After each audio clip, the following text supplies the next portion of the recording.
Which MC was the greatest out of the big three? If you were into anime before the Great Shift, then you know this was a common argument with those stayed up late at night watching Toonami. Whether it was the Orphle Ichigo Kurosaki of Bleach, or the adventure of Monkey D. Luffy from One Piece. But out of all of them, Naruto Uzumaki takes the crown. Now I already hear you. Get my balls! Just hear me out. Naruto has one of the best coming-of-age stories of all time. It was one of the first times we saw a broken kid become the top of his society and a cultural icon for anime fans everywhere. And so today I'll be laying out why Naruto isn't the greatest MC out of the big three, but of all time.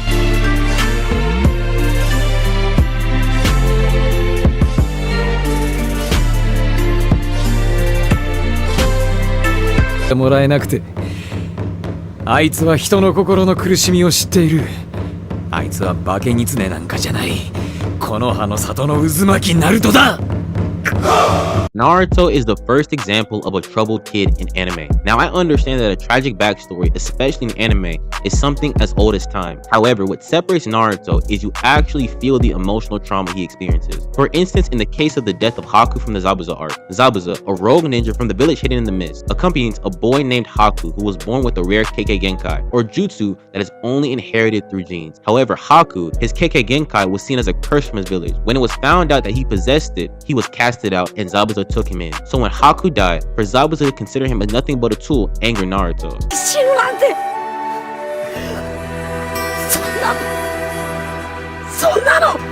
The story of Naruto makes a point to meticulously articulate the emotions and distress that Naruto experiences throughout the story. So much that you and I feel it while watching. Not only that, how he was introduced from the first episode. On the outside, a delinquent who consistently plays pranks on his village, painting on the Hokage mountain, the pride of the Leaf Village, not participating in class and causing disruption. His ambition to become Hokage is a fantasy where he stands at the top and listens to no one. Not to mention the overall attitude of a snarky little bad kid. But when you dig deeper, it is a boy screaming for love and attention through his antics, being casted out by his village for reasons outside of his control. And the reason for becoming Hokage isn't a rebellious pipe dream, but a conviction in direct opposition to his villagers who regard him as nothing more than a nine-tailed fox demon. This leads to one of the largest themes behind the character of Naruto, the pain of outcasting. This is something that characters like Luffy or Ichigo and even Goku doesn't really emphasize most of the time. And newer characters like Eren Yeager from Attack on Titan may have taken a page out of the book of Naruto Uzumaki. But what also makes Naruto the greatest isn't just his troubles, but the entity causing it, the inner nine-tailed fox demon.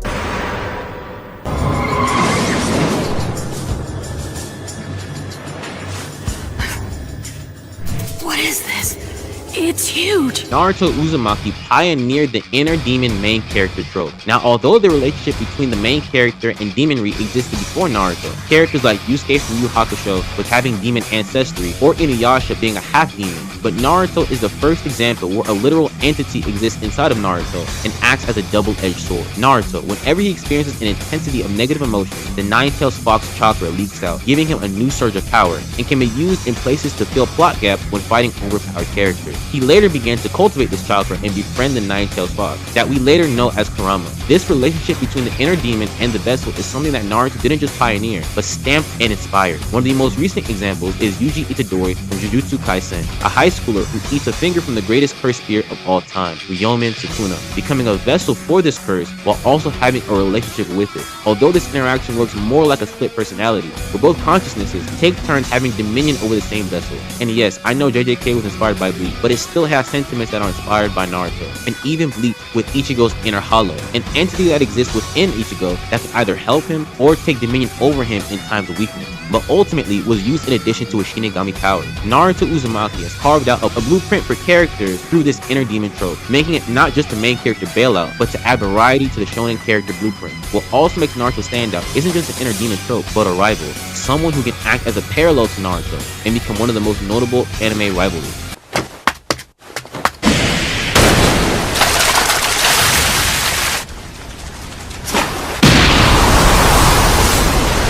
Naruto has arguably the most iconic rivalry in all of anime. I mean, outside of Goku and Vegeta or Tsunade and her shirt, link in description, most rivalries in anime aren't as well known or as meticulously contrasted as one with Naruto and Sasuke. Naruto, the boy who never knew what it meant to have a family, now sees family in the Ninja Squad 7 with Kakashi, Sakura, and Sasuke. This is the first time where he feels as though he can connect with someone on a deeper level. Kakashi as the elder uncle role, providing wisdom and insulating the growth of Naruto and the team. Sakura, although he does have a crush on her, plays more of an elder sister role in his life. Then there's Sasuke, his brother, only person who can genuinely piss him off, but most importantly, where Naruto feels who is the only one to understand his pain, the pain of loneliness and isolation. This camaraderie makes him stronger, but for Sasuke, it was never that. He is the last descendant of the Uchiha clan, and his brother Itachi Uchiha was the sole culprit of his demise, losing his parents and anyone close to him all in one night. In this way, the contrast becomes pronounced, the sources of their pain. Naruto is someone who's never had a connection,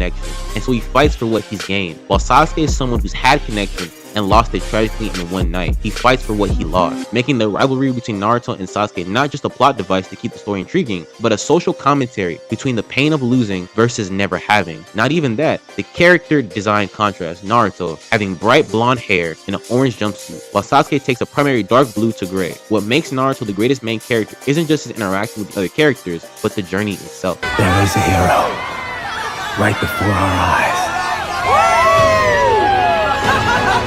Naruto has the greatest hero's journey in all of anime. We see a young boy set aside by his village for inhabiting the Nine-Tailed Fox demon, the one that destroyed the Leaf Village, being rebellious as a counter-reaction and play pranks across the hidden Leaf Village, to becoming the second greatest Hokage the Leaf Village ever had. Check my Tsunade video if you think different, and turning into an inspirational story. But that's not just it with Naruto Uzumaki. It's the funny moment seeing Naruto act as a fool, having us wondering whether he will attain the goal at the end of the story or not, or seeing him overcome obstacles like Neji, Hyuga, and Gaara from the Chunin exams, navigating a life without his late mentor Jiraiya, taking what he gave Naruto and expounding upon his teachings and sage jutsus, dealing with his own tragic backstory, him learning to forgive his parents for leaving him alone just to be outcasted, befriending the curse that gave him trauma in life, Kurama, and saving Sasuke from the murderous path he was looking to lead. But that's not all with Naruto, because what makes him different isn't just his hero's journey, but his love journey.